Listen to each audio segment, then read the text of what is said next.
ಬಂಧುಗಳೇ ನಮಸ್ಕಾರ. ಚಮರಂ ಚಾನೆಲ್ಗೆ ನಿಮಗೆಲ್ಲರಿಗೂ ಸ್ವಾಗತ. ಇತ್ತೀಚೆಗೆ ನಾನು ಮೈಸೂರು ವಿಶ್ವವಿದ್ಯಾನಿಲಯದ ಸಂಶೋಧಕರ ಸಂಘದ ಸ್ನೇಹಿತರು ಒಂದು ಅಭಿಯಾನವನ್ನು ಹಮ್ಮಿಕೊಂಡಿದ್ದಾರೆ. ಬಾಬಾ ಸಾಹೇಬ್ ಅಂಬೇಡ್ಕರ್ ಅವರ ಬೇರೆ ಬೇರೆ ಬರಹ ಮತ್ತು ಭಾಷಣಗಳ ಸೀರೀಸ್ಗಳಿದೆ, ವಾಲ್ಯೂಮ್ಗಳು. ಅದರ ಕುರಿತು ಒಬ್ಬೊಬ್ಬರು ಒಂದೊಂದು ದಿನ ಮಾತಾಡುವಂಥ ಒಂದು ಕಾರ್ಯಕ್ರಮ, ಬಹಳ ವಿಶಿಷ್ಟವಾದಂಥ ಕಾರ್ಯಕ್ರಮ. ಬಾಬಾ ಸಾಹೇಬ್ ಅಂಬೇಡ್ಕರ್ ಅವರ ಬರಹಗಳು ಮತ್ತು ಭಾಷಣಗಳ ಕುರಿತಂತ ಒಂದೊಂದು ವಾಲ್ಯೂಮ್ಸ್, ಸಂಪುಟಗಳಿದಾವಲ್ಲ, ಬೇರೆ ಬೇರೆ ಸಂಪುಟಗಳ ಕುರಿತು ಮಾತಾಡುವಂಥದ್ದು. ಅದರಲ್ಲಿ ನಾನು ಸಂಪುಟ 3 ಪ್ರಾಚೀನ ಭಾರತದಲ್ಲಿ ಕ್ರಾಂತಿ ಮತ್ತು ಪ್ರತಿಕ್ರಾಂತಿ, ಇದರ ಕುರಿತು ಮಾತಾಡಬೇಕು ಅಂತ ನನ್ನನ್ನು ಕರೆಸಿದ್ರು. ನಾನು ಮಾತಾಡಿದೆ. ಈ ಕೃತಿಯಲ್ಲಿ ಬಾಬಾ ಸಾಹೇಬ್ ಅಂಬೇಡ್ಕರ್ ಅವರು ಹಿಂದೂ ಧರ್ಮದ ಅನೇಕ ಒಗಟುಗಳ ಬಗ್ಗೆ ಮಾತಾಡ್ತಾ ಹೋಗ್ತಾರೆ. ರಾಮ ಮತ್ತು ಕೃಷ್ಣರ ಒಗಟುಗಳ ಬಗ್ಗೆ ಮಾತಾಡ್ತಾರೆ. ಹಿಂದೂ ಧರ್ಮದ ಫಿಲಾಸಫಿ ಬಗ್ಗೆ ಮಾತಾಡ್ತಾರೆ. ಮತ್ತು ಬೌದ್ಧ ಧರ್ಮ ಹೇಗೆ ಅವನತಿಯನ್ನು ಹೊಂದಿತು ಅಂತ ಮಾತಾಡ್ತಾರೆ. ಮತ್ತು ಬುದ್ಧ ಅಥವಾ ಕಾರ್ಲ್ ಮಾರ್ಕ್ಸ್ ಅನ್ನೋದನ್ನ ಕುರಿತು ಮಾತಾಡ್ತಾರೆ. ಅದರ ಜೊತೆಗೆ ಭಾರತದಲ್ಲಿ ಜಾತಿ ವ್ಯವಸ್ಥೆ ಹೇಗೆ ಬಂತು, ಎಲ್ಲಿಂದ ಬಂತು, ಯಾಕೆ ಬಂತು, ಅದರ ಉದ್ದೇಶ ಏನಾಗಿತ್ತು, ಬೌದ್ಧ ಧರ್ಮದ ಮೇಲೆ, ಬೌದ್ಧರ ಮೇಲೆ ಒಂದು ಪ್ರಹಾರವನ್ನು ನಡೆಸಿ ಹಿಂದೂ ಧರ್ಮವನ್ನು ಹೇಗೆ ಅವರು ಮರುಸ್ಥಾಪನೆ ಮಾಡ್ತಾರೆ ಇಲ್ಲಿ ಅನ್ನೋದನ್ನ ಕೃತಿಯಲ್ಲಿ ಬಾಬಾ ಸಾಹೇಬ್ ಅಂಬೇಡ್ಕರ್ ಅವರು ಬಹಳ ಅಧ್ಯಯನ ಪೂರ್ವಕವಾಗಿ, ಸಂಶೋಧನಾ ಪೂರ್ವಕವಾಗಿ ವಿವರಿಸ್ತಾ ಹೋಗ್ತಾರೆ. ಸುಮಾರು 1 ಗಂಟೆ ಕಾಲ ನನ್ನ ಪ್ರಬಂಧವನ್ನು ಮಂಡಿಸಿದೆ. 1 ಗಂಟೆ ನಂತರ ಸಂಶೋಧಕರ ಜೊತೆ ಸಂವಾದ ಕೂಡ ಏರ್ಪಡಿಸಿದ್ರು. ಬಹಳ ವಿಶೇಷ ಅಂದರೆ, ಒಬ್ಬ ಸಂಶೋಧಕ ವಿದ್ಯಾರ್ಥಿ ನನ್ನ ಹತ್ರ ಬಂದು, ಅಲ್ಲ ಸರ್, ಬಾಬಾ ಸಾಹೇಬ್ ಅಂಬೇಡ್ಕರ್ ಅವರು ಬೌದ್ಧ ಧರ್ಮಕ್ಕೆ ಕನ್ವರ್ಟ್ ಆಗಿದ್ದು 1956ನೇ ಇಸ್ವಿಯಲ್ಲಿ, ಅವರ ಜೀವನದ ಕೊನೆ ದಿನಗಳಲ್ಲಿ, ಕೆಲವು ದಿನ ಮಾತ್ರ ಇರುತ್ತೆ. ಬಾಬಾ ಸಾಹೇಬ್ ಅಂಬೇಡ್ಕರ್ ಅವರು ಅಕ್ಟೋಬರ್ 14, 1956ರಲ್ಲಿ ಬೌದ್ಧ ಧರ್ಮಕ್ಕೆ ಕನ್ವರ್ಟ್ ಆಗ್ತಾರೆ ಮತ್ತು ಡಿಸೆಂಬರ್ 6ರಲ್ಲಿ ಅವರು ಪರಿನಿಬ್ಬಾವಣವನ್ನು ಹೊಂದ್ತಾರೆ. ಸೊ ಹಂಗಾಗಿ ಅಕ್ಟೋಬರ್, ನವೆಂಬರ್, ಡಿಸೆಂಬರ್ ಈ 3 ತಿಂಗಳೇ ಬಾಬಾ ಸಾಹೇಬ್ ಅಂಬೇಡ್ಕರ್ ಅವರು 3 ತಿಂಗಳು ಮಾತ್ರ ಬೌದ್ಧರಾಗಿದ್ದರು. ಇನ್ನು ಉಳಿದ ಅವರ ಜೀವಿತದ ಉದ್ದಕ್ಕೂ, ಅಂದರೆ ಹೆಚ್ಚು ಕಡಿಮೆ 65 ವರ್ಷಗಳ ಕಾಲ ಬದುಕಿದಂಥ ಬಾಬಾ ಸಾಹೇಬರು ತಮ್ಮ ಬದುಕಿನ ಬಹುತೇಕ ಸಮಯವನ್ನು ಹಿಂದೂ ಆಗಿ ಕಳೆದಿದ್ದಾರೆ ಮತ್ತು ಹಿಂದೂ ಆಗಿ ಸಂವಿಧಾನ ಬರೆದಿದ್ದಾರೆ ಮತ್ತು ಹಿಂದೂ ಆಗಿ ತಮ್ಮ ಇಡೀ ಹೋರಾಟವನ್ನು ರೂಪಿಸಿದ್ದಾರೆ ಭಾರತದಲ್ಲಿ. ಹಾಗಾಗಿ ಅವರು ಹೇಗೆ ಬೌದ್ಧರಾಗ್ತಾರೆ, ಅವರೊಬ್ಬರು ಅಖಂಡ ಹಿಂದೂ ಅಲ್ವಾ ಸರ್ ಅಂತ ಕೇಳ. ನೋಡಿ ಎಷ್ಟು ಮಟ್ಟಕ್ಕೆ ನಾವು ಅಂಬೇಡ್ಕರ್ ಅವ್ರನ್ನ ನಾವು ಓದಲಿಲ್ಲ ಅಂದರೆ, ಬಲಪಂಥೀಯರು, ಸಂಘ ಪರಿವಾರದವರು ಅಂತ ಏನು ಕರಿತೀವಿ, ಅವರ ಆಲೋಚನೆಗಳಲ್ಲಿ ಬಾಬಾ ಸಾಹೇಬ್ ಅಂಬೇಡ್ಕರ್ ಅವರು ತಗಲಾಕೊಂಡ್ರೆ ಅಥವಾ ಅವ್ರು ತಗೊಂಡ್ಬಿಟ್ರೆ ಅಂಬೇಡ್ಕರ್ ಅವ್ರನ್ನ, ಎಷ್ಟರ ಮಟ್ಟಕ್ಕೆ ಅಂಬೇಡ್ಕರ್ ಅವ್ರನ್ನ ಇಂಟರ್ಪ್ರಿಟ್ ಮಾಡ್ತಾರೆ ಅನ್ನೋದಕ್ಕೆ ಇದೊಂದು ಬಹುದೊಡ್ಡ ಜ್ವಲಂತ ಸಾಕ್ಷಿ. ಇದು ಇತ್ತೀಚೆಗೆ ಸಂಘ ಪರಿವಾರದ ಕೆಲವು ಕಿಡಿಗೇಡಿಗಳು ಹಬ್ಬಿಸ್ತಕ್ಕಂಥ ವಿಚಾರ. ಅಂಬೇಡ್ಕರ್ ಅವರ ಎಲ್ಲ ವಾಲ್ಯೂಮ್ಗಳನ್ನ ಓದ್ಬಿಟ್ಟಿದ್ದೀವಿ ನಾವು. ನಿಜ ಮಹಾತ್ಮ ಅಂಬೇಡ್ಕರ್ ಅಂತ ಹೇಳುವಂಥ ಅಡ್ಡಣ್ಣ ಕಾರ್ಯಪ್ಪನಂತವ್ರು ಇರ್ಬೋದು, ಅಥವಾ ಬೇರೆ ಬೇರೆ ಸಂಘ ಪರಿವಾರದ ಏನು ಬರಹಗಾರರಿದ್ದಾರೆ, ಸಂಘ ಪರಿವಾರದ ಚಿಂತಕರು, ಥಿಂಕ್ ಟ್ಯಾಂಕ್ ಅಂತ ಕರೀತಾರಲ್ಲ, ಇಂತಹ ಸಂಘ ಪರಿವಾರದ ಥಿಂಕ್ ಟ್ಯಾಂಕ್ ಆಗಿರುವಂಥ ಕೆಲವರು ಇಂಥ ಸುಳ್ಳು ಸುದ್ದಿಗಳನ್ನ ಹಬ್ಬಿಸ್ತಾರೆ. ಸಂಘ ಪರಿವಾರದವರು ಸುಳ್ಳುಗಳನ್ನ, ಅದರಲ್ಲೂ ವಿಶೇಷವಾಗಿ ಶೂದ್ರರ ಮತ್ತು ಅತಿಶೂದ್ರದ ಜೀವನದ ಕುರಿತಂತೆ ಸುಳ್ಳುಗಳನ್ನ ಹಬ್ಬಿಸೋದ್ರಲ್ಲಿ ಬಹಳ ನಿಸ್ಸೀಮರು. ಬಾಬಾ ಸಾಹೇಬ್ ಅಂಬೇಡ್ಕರ್ ಅವರ ವಿಚಾರಧಾರೆಗಳನ್ನ ಈಗ ಉದ್ದೇಶಪೂರ್ವಕವಾಗಿ ಅವರು ತಾವು ಕೈಗೆತ್ಕೊಂಡಿದ್ದಾರೆ, ಒಂದು ಅಭಿಯಾನವನ್ನೇ ಮಾಡ್ಕೊಂಡಿದ್ದಾರೆ. ಒಂದು ಕಾಲಕ್ಕೆ ಅಂಬೇಡ್ಕರ್ ಅವ್ರನ್ನೇ ಕಂಡರಾಗದಿದ್ದಂಥವ್ರು, ಅಂಬೇಡ್ಕರ್ ಅವರು ಸಂವಿಧಾನವನ್ನೇ ಬರೆದಿಲ್ಲ ಅಂತಿದ್ದಂಥವ್ರು, ಅಂಬೇಡ್ಕರ್ ಅವರು ಕೇವಲ ದಲಿತರಿಗೆ ಮಾತ್ರವೇ ನಾಯಕರಾಗಿದ್ದಂಥವ್ರು ಅಂತ ಹೇಳ್ತಿದ್ದಂಥ ಈ ಸಂಘ ಪರಿವಾರದ ನಾಯಕರು ಇವತ್ತು ಅಂಬೇಡ್ಕರ್ ಅವರು ಸರ್ವಜನರ ನಾಯಕ ಅಂತ ಹೇಳಿ ಬಂದರೆ, ಹೇಳಿ ಸರ್ವಜನರ ನಾಯಕ ಅಂತ ಇವ್ರು ಹೇಳಿದ ಮೇಲೆ ಅಂಬೇಡ್ಕರ್ ಅವರು ಪ್ರೂವ್ ಆಗಲ್ಲ. ಅಂಬೇಡ್ಕರ್ ಅವರು ಸರ್ವಜನರ ನಾಯಕರೇ. ಇಷ್ಟೆಲ್ಲ ಆಗಿಯೂ ಕೂಡ ಸಂಘ ಪರಿವಾರದ ಈ ಬುದ್ಧಿಜೀವಿಗಳು ಏನೇ ಮಾತಾಡಿದ್ರು, ಅವರೊಳಗಡಿನ ಕಾರ್ಯಕರ್ತರಿದಾರಲ್ಲ ಅಥವಾ ಅವರ ಒಂದು ಹಿಂದುತ್ವದ ಅಮೂಲ್ಯರಿಸ್ಕೊಂಡಿರ್ತಕ್ಕಂಥ ಜನರಿದ್ದಾರಲ್ಲ, ಅವರ ಕಮೆಂಟ್ಸ್ಗಳು ನೋಡ್ತಿರ್ತೀನಿ ನಾನು ಬೇಕಾದಷ್ಟು ಸೋಷಿಯಲ್ ಮೀಡಿಯಾದಲ್ಲಿ. ಅವರೆಲ್ಲರಿಗೂ ಅಂಬೇಡ್ಕರ್ ಅಂದರೆ ಕೇವಲ ದಲಿತ ನಾಯಕ, ಅಂಬೇಡ್ಕರ್ ಅವರಂದರೆ ಕೇವಲ ದಲಿತರಿಗೆ ಮೀಸಲಾತಿ ಕೊಟ್ಟಂಥ ವ್ಯಕ್ತಿ, ಅಂಬೇಡ್ಕರ್ ಅಂದರೆ ಈ ದೇಶಕ್ಕೆ ಏನೇನೂ ಮಾಡಿಲ್ಲ, ಸ್ವಾತಂತ್ರ್ಯ ಚಳವಳಿಯಲ್ಲಿ ಭಾಗವಹಿಸಿಲ್ಲ ಅನ್ನುವಂಥ ಆರೋಪಗಳನ್ನೇ ತುಂಬ ಕೆಟ್ಟದಾಗಿ ಮಾಡ್ತಾರೆ. ನೋಡಿದ್ದೀವಿ. ಇವರೆಲ್ಲರ ಆಲೋಚನೆ ಕ್ರಮಗಳು ಇಷ್ಟೊಂದು ಕೆಟ್ಟು ಕೆರಳಿದ ಕಾರಣವೇ ಈ ಸಂಘ ಪರಿವಾರದವರು ಇಷ್ಟು ದಿನ ತನಕ ಅವ್ರ ತಲೆ ಒಳಗಡೆ ಹಾಕಿರ್ತಕ್ಕಂಥ ಮನಸ್ಥಿತಿ, ಧೋರಣೆ. ಈಗ ಸಂಘ ಪರಿವಾರದವರು ಅಂಬೇಡ್ಕರ್ ಅವ್ರನ್ನ ಎತ್ಕೊಂಡು ಅಂಬೇಡ್ಕರ್ ವಿಚಾರಧಾರೆಗಳನ್ನ ಇವ್ರು ಇಂಟರ್ಪ್ರಿಟ್ ಮಾಡ್ತಾ ಹೋಗ್ತಾರೆ.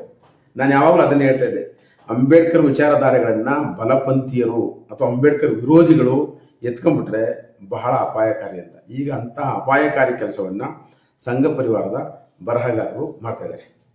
ನಾಟಕದ ರೂಪದಲ್ಲಿ, ಸೆಮಿನಾರ್ಗಳ ರೂಪಗಳಲ್ಲಿ ಅಂಬೇಡ್ಕರ್ ಅವರನ್ನ ತಮಗಿಷ್ಟ ಬಂದಂತೆ ಚಿತ್ರಿಸುವಲ್ಲಿ ಈಗ ನಿರತರಾಗಿದ್ದಾರೆ. ಅಂಥದ್ರಲ್ಲಿ ಒಬ್ಬ ವ್ಯಕ್ತಿ ಇದ್ದಾನೆ, ಆ ವ್ಯಕ್ತಿ ಮಾತಾಡೋದೇನು ಅಂದರೆ ತಾನೊಬ್ಬ ದೊಡ್ಡ ಸಂಶೋಧಕ ಅಂತ ಹೇಳ್ಕೊತಾನೆ ಮತ್ತು ಸಂವಿಧಾನ ತಜ್ಞ ಅಂತ ಹೇಳ್ಕೊಳ್ಳುವಂಥ ಈ ವ್ಯಕ್ತಿ ಏನು ಬಹಳ ಮೈಕ್ ಸಿಕ್ಬಿಟ್ರೆ ಮಾತಾಡ್ತಾನೆ ಅಂದರೆ ಅಂಬೇಡ್ಕರ್ ಅವರು ಕೇವಲ 3 ತಿಂಗಳು ಮಾತ್ರ ಬೌದ್ಧರಾಗಿದ್ದರು ಅನ್ನೋದು ಈ ನೋಷನ್. ಇದು ಸಂಘ ಪರಿವಾರದಿಂದ ಬಂದಿರತಕ್ಕಂಥ ಹೊಸ ನೋಷನ್. ನೋಡ್ರಿ, ಬಾಬಾ ಸಾಹೇಬ್ ಅಂಬೇಡ್ಕರ್ ಅವರು ತಮ್ಮ ಜೀವಿತದ ಉದ್ದಕ್ಕೂ ಹಿಂದೂ ಧರ್ಮದ ಈ ಒಂದು ತತ್ವಜ್ಞಾನವನ್ನ, ಅಸಮಾನತೆಯ ತತ್ವಜ್ಞಾನವನ್ನ ಅಥವಾ ಅಸ್ಪೃಶ್ಯತೆ ಹುಟ್ಟಿರ್ತಕ್ಕಂಥ ಹಿಂದೂ ಧರ್ಮವನ್ನು ಟೀಕಿಸಿಕೊಂಡೇ ಬಂದಿದ್ದಾರೆ. ಇದು ನಿಮಗೆ ಗೊತ್ತಿರಲಿ. ಮತ್ತು ಬಾಬಾ ಸಾಹೇಬ್ ಅಂಬೇಡ್ಕರ್ ಅವರು ವಿದ್ಯಾರ್ಥಿಯಾಗಿದ್ದಾಗಲೇ, ಅವರು ಮೆಟ್ರಿಕ್ಯುಲೇಷನ್ ಪಾಸ್ ಮಾಡ್ತಿದ್ದಾಗೇನೆ ಅವ್ರ ಕೈಗೆ ಅವ್ರ ಗುರುಗಳಾದಂಥ ಕೆಲುಸ್ಕರ್ ಅನ್ನೋರು ಅವರಿಗೊಂದು ಬುದ್ಧನ ಒಂದು ಕೃತಿಯನ್ನು ಕೊಡ್ತಾರೆ, ದಿ ಎಸೆನ್ಸ್ ಆಫ್ ಬುದ್ಧಿಸಮ್ ಅಂತ. ಈ ಕೃತಿ ಬಾಬಾ ಸಾಹೇಬ್ ಅಂಬೇಡ್ಕರ್ ಅವ್ರ ಮೇಲೆ ಬಹಳ ಅದ್ಭುತವಾದಂಥ ಪರಿಣಾಮವನ್ನು ಬೀರುತ್ತೆ. ಅಲ್ಲಿಂದ ಆಚೆಗೆ ಬುದ್ಧನ ಮೇಲೆ ಬಹಳ ವಿಶೇಷವಾದಂಥ ಒಲವನ್ನು ಬೆಳೆಸ್ಕೋತಾರೆ.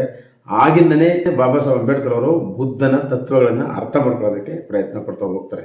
ಮತ್ತು ಯಾವಾಗಲೂ 1932ರಲ್ಲಿ ಯಹೋಲಾ ಅನ್ನುವಂಥ ಸಂದರ್ಭದಲ್ಲಿ ಯಹೋಲಾ ಸಮ್ಮೇಳನ ನಡೀತದೆ ಯಹೋಲಾದಲ್ಲಿ.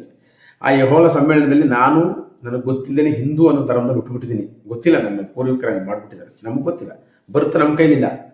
ಆದರೆ ಯಾವುದೇ ಕಾರಣಕ್ಕೂ ಹಿಂದೂ ಆಗಿ ಸಾಯಲಾರೆ ಅಂತ ಹೇಳ್ತಾರೆ. ಒಬ್ಬ ವ್ಯಕ್ತಿ ಒಂದು ಅಫಿಷಿಯಲ್ ಕನ್ವರ್ಟ್ ಆದಾಕ್ಷಣಕ್ಕೆ ಆವತ್ತಿಂದ ಅವನು ಲೆಕ್ಕ ಹಾಕೊಳ್ಳೋದಲ್ಲ.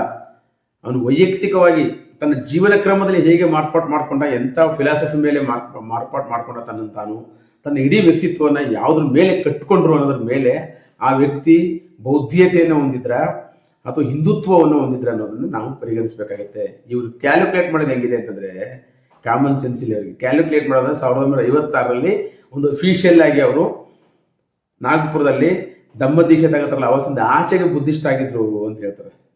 ಬುದ್ಧಿಸ್ಟ್ ಆಗೋದು ಅಂದ್ರೆ ತಮ್ಮ ಜೀವನ ಕ್ರಮವನ್ನು ಬುದ್ಧನಿಗೆ ಅರ್ಪಿಸ್ಕೊಳ್ಳೋದು ಅಂತ ಅರ್ಥ. ಬುದ್ಧನ ಜೀವನ ಕ್ರಮದಂತೆ ಜೀವನವನ್ನು ನಡೆಸೋದು ಅಂತ ಅರ್ಥ. ಕಾಯ ವಾಚ ಮನಸ್ಸ ತಿಸರಣಗಳಿರ್ಬೋದು, ಪಂಚಶೀಲೆಗಳಿರ್ಬೋದು, ಅಷ್ಟಾಂಗ ಮಾರ್ಗವನ್ನು ತಮ್ಮ ಜೀವಿತದ ಉದ್ದಕ್ಕೂ ಬಾಬಾ ಸಾಹೇಬ್ ಅಂಬೇಡ್ಕರ್ ಅವರು ತಮ್ಮ ಜೀವನದ ಕ್ರಮವಾಗಿ ಅನುಸರಿಸ್ಕೊಂಡು ಬಂದಿದ್ದಾರೆ. ಅದು ಅವರೊಳಗಡೆ ಬುದ್ಧ ಹೇಳಿದ್ದು.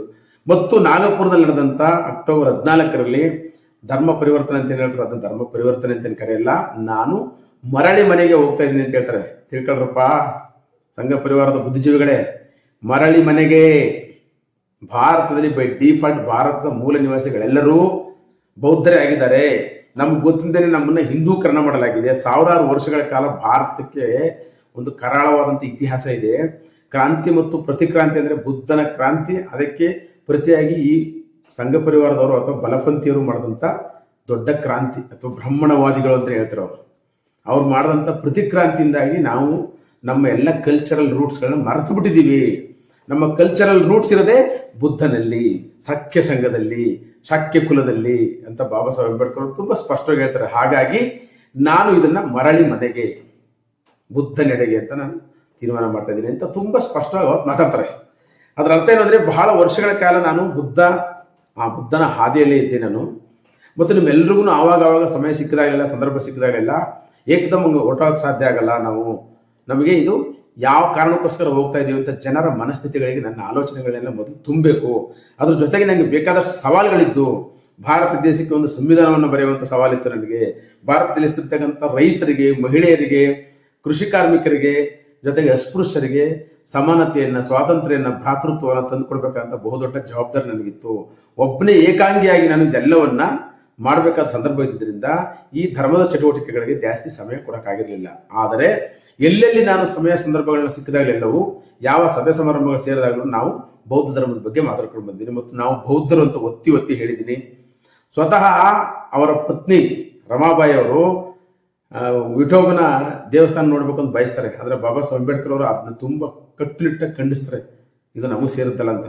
ಆಮೇಲೆ ಒಂದು ಸಂಶೋಧನೆ ಮಾಡಿದಾಗ ಇದೆಲ್ಲವೂ ಬೌದ್ಧ ದೇವಾಲಯಗಳೇ ಆಗಿದ್ದು ಒಂದು ಕಾಲದಲ್ಲಿ.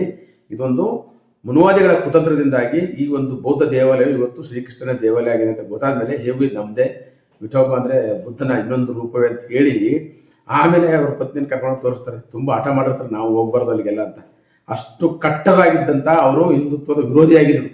ಬಾಬಾ ಸಾಹೇಬ್ ಅಂಬೇಡ್ಕರ್ ಅವರು ಹಿಂದುತ್ವದ ಕಟ್ಟರ ವಿರೋಧಿ. ಹಿಂದೂ ಧರ್ಮವನ್ನು ಅವರು ಮಾಡಿದಷ್ಟು ಟೀಕೆನೇ ಬೇರೆ ಯಾರು ಮಾಡಕ್ ಸಾಧ್ಯ ಆಗಿಲ್ಲ. ಅಂದ್ರೆ ಅವರು ಎಲ್ಲವನ್ನ ದಾಖಲೆಗಳಿಟ್ಟುಕೊಂಡು ಟೀಕೆ ಮಾಡಿದ್ದಾರೆ.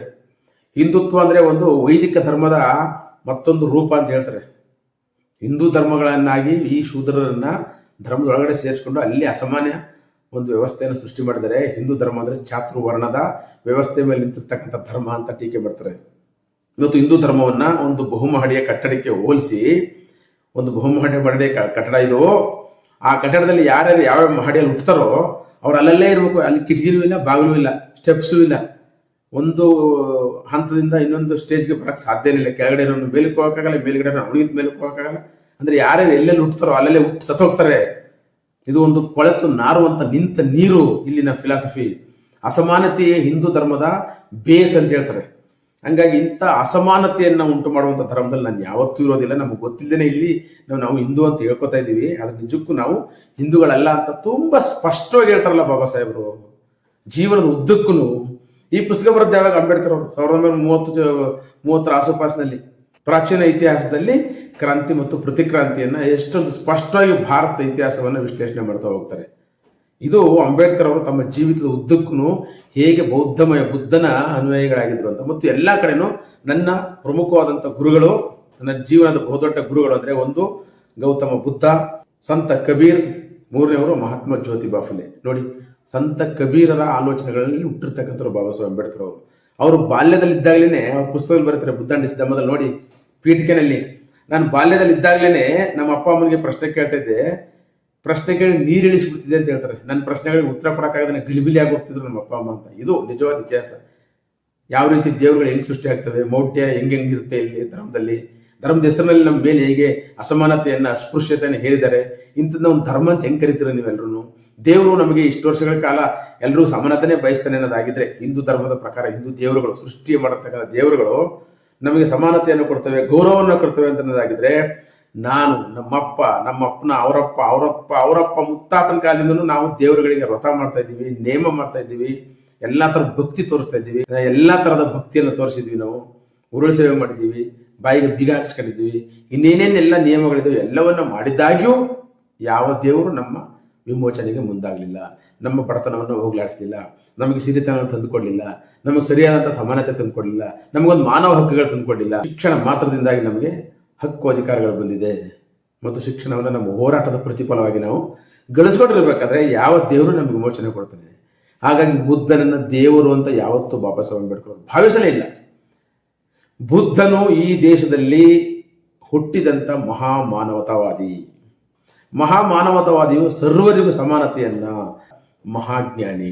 ಹಾಗಾಗಿ ಅವನ ಹಾದಿಯಲ್ಲಿ ಎಲ್ಲರನ್ನೂ ಸುಖವಾಗಿರ್ಬೋದು, ಎಲ್ಲರನ್ನೂ ನಿಸ್ಸಂಶಯವಾಗಿ ಅಹಿಂಸೆಯ ಹಾದಿಯಲ್ಲಿ ಹೋಗ್ಬೋದು, ಎಲ್ಲರೂ ನಿಸ್ಸಂಶಯವಾಗಿ ಸಂತೋಷವಾಗಿರ್ಬೋದು, ಎಲ್ಲರನ್ನೂ ವಿಶ್ವ ಮೈತ್ರಿಯನ್ನ ಹರಡಲೇಬಹುದು. ಅತಿಯಾಸೆಗಳನ್ನು ಬಿಟ್ಟು ಇನ್ನೊಬ್ಬರು ಅತಿಕ್ರಮ ಪ್ರವೇಶ ಮಾಡದೆ, ಇನ್ನೊಬ್ಬರ ಆಸ್ತಿಗೆ, ಇನ್ನೊಬ್ಬರ ಬದುಕಿಗೆ, ಇನ್ನೊಬ್ಬರ ಆಲೋಚನೆಗಳಿಗೆ ಅತಿಕ್ರಮ ಪ್ರವೇಶ ಮಾಡದೇ ಇದ್ರೆ ಪ್ರತಿಯೊಬ್ಬ ವ್ಯಕ್ತಿನೂ ಸಂತೋಷದಿಂದ ಇರ್ಬೋದು ಅಂತ ತೋರಿಸ್ಕೊಟ್ಟವನು ಬುದ್ಧ. ಹಾಗಾಗಿ ಬುದ್ಧ ಇಡೀ ವಿಶ್ವಕ್ಕೆ ಬೇಕು. ಇಡೀ ವಿಶ್ವ ಒಂದಲ್ಲ ಒಂದಿನ ಮತ್ತೆ ಬುದ್ಧಮಯವಾಗುತ್ತೆ ಅಂತ ಆಸೆ ಇಟ್ಟಿದ್ದವರು. ಮತ್ತು ಬುದ್ಧನ ತತ್ವಗಳನ್ನ ಹರಡೋದಕ್ಕೋಸ್ಕರ ಅಶೋಕ ಚಕ್ರವರ್ತಿ ಹೇಗೆ ತನ್ನ ಮಕ್ಕಳನ್ನೇ ಧಾರೆ ಎರೆದೋ ಮತ್ತೆ ತನ್ನ ಸಾಮ್ರಾಜ್ಯವನ್ನೇ ಬುದ್ಧಮಯವಾಗಿ ಮಾಡಿದ್ನೋ, ಹಾಗೆ ನನ್ನ ಜನರು ಕೂಡ ತಮ್ಮ ತನು ಮನ ಧನವನ್ನು ಅರ್ಪಿಸಿ ಬುದ್ಧ ಧರ್ಮದ ಬೆಳವಣಿಗೆಗೆ ಮತ್ತು ಪ್ರಸಾರಕ್ಕೆ ಮತ್ತು ಎಲ್ಲ ಜನರ ನಡುವೆ ಬೌದ್ಧಿಯತೆಯನ್ನು ತುಂಬೋದಕ್ಕೋಸ್ಕರ ಶ್ರಮ ಪಡಬೇಕು ಅಂತ ಬಾಬಾ ಸಾಹೇಬರು ಕರೆ ಕೊಟ್ಟು ಹೋಗಿದ್ದಾರೆ. ಅವರ ಜೀವಿತದ ಉದ್ದಕ್ಕೂ ಬುದ್ಧನ ಹಾದಿಯಲ್ಲೇ ನಡೆದಿದ್ದಾರೆ. ಇದು ಬಾಬಾ ಸಾಹೇಬ್ ಅಂಬೇಡ್ಕರ್ ಅವರಿದ್ದಂತ ಬೌದ್ಧತ್ವ, ಅಂದ್ರೆ ಸಮಾನತೆ ತತ್ವ. ಸಂವಿಧಾನ ಬರೆಯುವಾಗ ಕೂಡ ಸ್ವಾತಂತ್ರ್ಯ, ಸಮಾನತೆ ಮತ್ತು ಭ್ರಾತೃತ್ವ ಅನ್ನುವಂತ ಈ ಒಂದು ಪದಗಳು ಭಾರತಕ್ಕೆ ಹೊಸದಲ್ಲ. ಭಾರತವು ಒಂದು ಕಾಲದಲ್ಲಿ, ಬುದ್ಧನ ಕಾಲದಲ್ಲಿ, ಸಾಕ್ಯ ಸಾಮ್ರಾಜ್ಯದಲ್ಲಿ ಭ್ರಾತೃತ್ವ, ಸ್ವಾತಂತ್ರ್ಯ ಮತ್ತು ಸಮಾನತೆಯನ್ನು ಹೊಂದಿತ್ತು. ಹಾಗಾಗಿ ನಮ್ಮ ಸಂವಿಧಾನವು ಭಾರತದ ನಿಜವಾದಂಥ ಆತ್ಮ ಅನ್ಬೇಕಾದ್ರೆ ಅದು ಬುದ್ಧನ ಆಲೋಚನೆಗಳ ಜೊತೆ ಇರಬೇಕು ಅಂಥೇಳಿ ಸ್ವಾತಂತ್ರ್ಯ, ಸಮಾನತೆ, ಭ್ರಾತೃತ್ವನ ನಾನು ಯಾವುದೋ ಫ್ರೆಂಚ್ ರೆವಲ್ಯೂಷನ್ ತಗೊಂಡಿಲ್ಲ. ಸ್ಪಷ್ಟವಾಗಿ ಹೇಳ್ತಾರೆ ಅವರನ್ನೇ, ನಾನು ಬುದ್ಧನ ರಿಪಬ್ಲಿಕ್ ಅದು, ಅಲ್ಲಿಂದ ಈ ಒಂದು ತತ್ವಗಳನ್ನು ತಗೊಂಡಿದ್ದೀನಿ, ಸಂವಿಧಾನದಲ್ಲಿ ಅಳವಡಿಸಿದ್ದೀನಿ ಅಂತ ಹೇಳ್ತಾರೆ. ಮತ್ತು ಭಾರತಕ್ಕೆ ಒಂದು ಬಾವುಟ ಬರುವಾಗ ರಾಷ್ಟ್ರಧ್ವಜದಲ್ಲಿ ಎಲ್ಲರೂ 3 ಕಲರ್ ಇರಬೇಕು ಅಂತ ಹೇಳ್ತಾರೆ. ಬಾಬಾ ಸಾಹೇಬ್ 4 ಕಲರ್ ಇರಬೇಕು ಅಂತ ಹೇಳ್ತಾರೆ. ಹಾಗಾಗಿ ನಮ್ಮ ರಾಷ್ಟ್ರಧ್ವಜವು ಟ್ರೈ ಕಲರ್ ಅಲ್ಲ, 4 ಕಲರ್. ಅದರ ಮಧ್ಯದಲ್ಲಿ ಬಾಬಾ ಸಾಹೇಬ್ ಅಂಬೇಡ್ಕರ್ ಇಟ್ಟಂತ ಒಂದು ಅಶೋಕ ಚಕ್ರ ಇದೆ ನೀಲಿ ಕಲರ್ನಲ್ಲಿ. ಈ ಅಶೋಕ ಚಕ್ರವು ಬುದ್ಧನ ಚಕ್ರ ಆಗಿದೆ, ಬುದ್ಧ ಧಮ್ಮದ ಚಕ್ರ ಆಗಿದೆ. ನಿರಂತರವಾದಂತ ಶಾಂತಿ, ಅಹಿಂಸೆ ಮತ್ತು ವಿಶ್ವ ಮೈತ್ರಿಯನ್ನ ಸಾರುವಂತ ಅದ್ಭುತವಾದಂತ ಧಮ್ಮ ಚಕ್ರ ಅದು. ಅದನ್ನು ಅಳವಡಿಸೋದಕ್ಕೆ ಹಠಕ್ಕೆ ಬಿದ್ದು ಅಂಬೇಡ್ಕರ್ ಅವರು ಅಳವಡಿಸ್ತಾರೆ ಇಲ್ಲಿ. ಯಾಕೆಂದ್ರೆ ಇದು ನಮ್ಮ ಭಾರತದ ಪರಂಪರೆ ಅಂತ. ಹೀಗೆ ಉದ್ದಕ್ಕೂ ಜೀವನದ ಉದ್ದಕ್ಕೂ ಅಂಬೇಡ್ಕರ್ ಅವರು ಬುದ್ಧನ ಅನುಯಾಯಿ, ಬುದ್ಧನ ಮಾರ್ಗ, ಬುದ್ಧನೇ ಆಗಿ ನಾನು ಹೇಳೋದು ಒಂದು ರೀತಿಯಲ್ಲಿ ಎಲ್ಲರೂ ಬುದ್ಧರಾಗುವಂತ ಬುದ್ಧರು. ಅಷ್ಟು ತಪಶಕ್ತಿಯನ್ನು ಹೊಂದಿದಂಥ ಬಾಬಾ ಸಾಹೇಬ್ ಅಂಬೇಡ್ಕರ್ ಅವರು ಹಿಂದೂ ಧರ್ಮದ ಬಗ್ಗೆ ಇಷ್ಟೊಂದು ಟೀಕಾ ಪ್ರಹಾರ ಮಾಡಿದವರು, ಹಿಂದೂ ಧರ್ಮದ ಒಗಟುಗಳ ಬಗ್ಗೆ ಬರೆದವರು, ಹಿಂದೂ ಧರ್ಮದ ಮಾನವ ವಿರೋಧಿ, ಜೀವ ವಿರೋಧಿ ಆಗಿರ್ತಕ್ಕಂಥ ನಿಲುವುಗಳ ಬಗ್ಗೆ ಟೀಕೆ ಮಾಡಿದಂಥವ್ರನ್ನ ಅವ್ರು ಹಿಂದುವಾಗಿ ಸಂವಿಧಾನ ಬರೆದ್ರು, ಹಿಂದುವಾಗಿ ಈ ಕಾನೂನು ಬರೆದ್ರು. ಕೇವಲ 3 ತಿಂಗಳು ಮಾತ್ರ ಬೌದ್ಧರಾಗಿದ್ರು. ಕನ್ವರ್ಷನ್ ಆದ್ಮೇಲೆ ನಿಮ್ಮ ಏನೋ ಅಂದ್ರೆ ನಿಮ್ಮ ಸಣ್ಣ ಬುದ್ಧಿಗೆ ಕನ್ವರ್ಷನ್ ಡೇಟ್ ಇಂದ ತಗೋತೀರ. ಕನ್ವರ್ಷನ್ ಅಲ್ವೇ ಅಲ್ಲ ಅಂತ ನಾವು ಹೇಳ್ತಾ ಇದ್ವಿ. ಅದನ್ನ ಇಟ್ಸ್ ಎ ರಿವರ್ಷನ್ ಅಂತ ಹೇಳ್ತೀವಿ. ಅದು ಇಡೀ ಜಗತ್ತಿಗೆ ಅಥವಾ ಇಡೀ ಭಾರತದ ಎಲ್ಲ ಶೋಷಣೆಗೊಳಗಾದಂಥ ಜನಗಳಿಗೆ ತೋರಿಸೋದಕ್ಕೋಸ್ಕರ ಒಂದು ಸಮ್ಮೇಳನ ಅಷ್ಟೇ. ಅದು ಒಂದು ದೊಡ್ಡ ಸಮ್ಮೇಳನ, ಅಂದ್ರೆ ಸಣ್ಣ ಸಣ್ಣ ಸಣ್ಣ ಸಣ್ಣ ಸಣ್ಣ ಸಮ್ಮೇಳನಗಳನ್ನ ಜೀವನದ ಉದ್ದಕ್ಕೂ ನಡೆಸ್ಕೊಂಡು ಬಂದಿದ್ದಾರೆ. ಅದರೆಲ್ಲದರ ಒಂದು ಕನ್ಕ್ಲೂಷನ್ ಅದು ಅಷ್ಟೇ. ನಾವು ಇಡೀ ಜಗತ್ತಿಗೆ ಸಾರ್ತಾ ಇದ್ದೀವಿ, ಮರಳಿ ಮನೆಗೆ ಹೋಗ್ತಾ ಇದ್ದೀವಿ ಅಂತ. ಅವತ್ತಿನ ಡೇಟಿನ ಮುಂದಕ್ಕೆ ಲೆಕ್ಕ ಹಾಕೋದಲ್ಲ ನೀವು. ಈ ತರ ಲೆಕ್ಕ ಹಾಕಿ ನಮ್ಮ ಜನಗಳನ್ನ ನೀವು ದಿಕ್ಕು ತಪ್ಪಿಸ್ಬೋದು ಅಂತ ಅನ್ಕೊಂಡಿದ್ರೆ ಅದು ಕೇವಲ ನಿಮ್ಮ ಭ್ರಮೆ.